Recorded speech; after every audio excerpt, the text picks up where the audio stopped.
How to change fonts to Times New Roman and then 12 points in Word. Hello everyone, this is Sabrina here to help you today. So without any further ado, let's get right into the video. So Times New Roman is a font that is typically used as a formal font.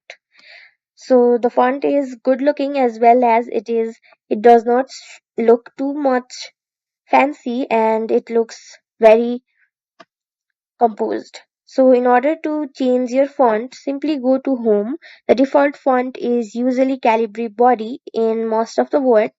So in order to change your font, simply drag down this and you can search for Times New Roman if you cannot find it, and then done.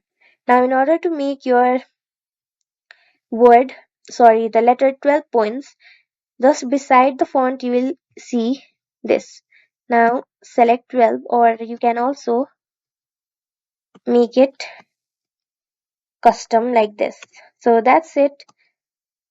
So this is what Times New Roman in 12 points look like. So thank you for watching this video. Make sure to like, share and subscribe to our YouTube channel.